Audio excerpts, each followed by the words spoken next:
It happened at a crowded birthday party, the kind where everyone from work and mutual friends gathered in one place. The music was loud, the drinks were flowing, and laughter filled the air. I wasn't expecting drama, but my girlfriend had other plans. She stood up suddenly, tapped her glass, and announced she had something important to say.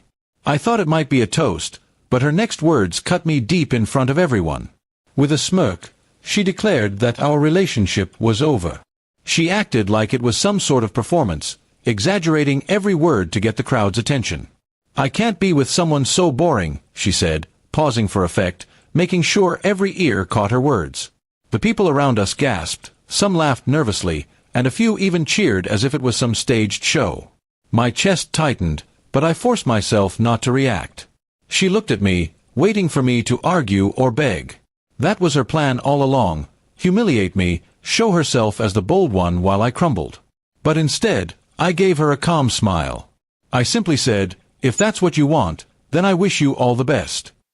My voice was steady, no anger, no visible pain. The laughter that had started slowly began to die out. People weren't getting the reaction they expected. Her confident smirk faltered. She hadn't planned for me to remain calm. She added a few more lines, mocking me, calling me a man with no spark, someone who would never be enough. But I didn't respond to insults. Instead, I stood up, adjusted my jacket, and addressed the crowd.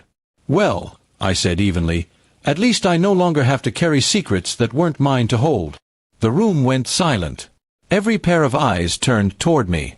She froze, her face losing its color. I had everyone's attention now, and I wasn't going to waste the moment.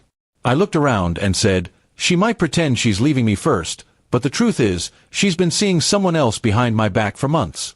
I stayed quiet because I thought she would change. But now, I guess she's done me a favor. Gasps spread across the room like wildfire. A few people even turned to look at her, mouths open in shock. She started stammering, "That's not true," but her trembling voice betrayed her. The whispers around us grew louder, people remembering the unexplained late nights, the sudden absences, the strange excuses. I didn't need to yell. I didn't need to fight. I just calmly said, "You wanted an audience, so here it is. Everyone now knows what you've been hiding. And for me, I can finally walk away free." Then I picked up my glass, took one last sip, and set it down. The silence in the room was deafening. She tried to laugh it off, but no one was laughing with her anymore. The friends who had chuckled earlier now avoided her eyes. Even her closest ones shifted uncomfortably. Her plan to humiliate me had backfired completely. Instead of making me look weak, she had exposed her own betrayal. I excused myself politely and headed toward the door. People moved aside, some clapping me on the back, others whispering words of support. Not a single person followed her. She stood alone in the middle of the room, her performance destroyed by the truth she thought would never be revealed. The best part of revenge is not anger, it's silence, calmness, and timing. She gave me the stage, and I turned it against her. That night, I didn't just walk away from a relationship. I walked away with my dignity intact, and she was left in pieces. In the days that followed, the story spread quickly through our circle. Everyone knew what she had done, and the sympathy she craved never came. People stopped trusting her, and the same audience she once played to turn their backs on her. Meanwhile, I kept living my life quietly. I didn't need to prove anything to anyone. My calm response had spoken louder than any outburst could. The woman who tried to embarrass me had destroyed her own image without me lifting a finger.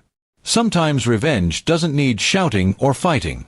Sometimes, the quiet truth is sharper than any blade.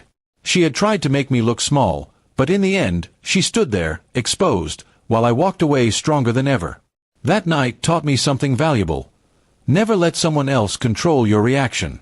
My calmness was my weapon, and it was enough to silence everyone who laughed. She had wanted to see me broken, but instead, she broke herself. And the memory of her shocked face, frozen in silence while the room turned against her, will stay with me forever. That was the moment I knew. True revenge is not in anger, but in calm revelation.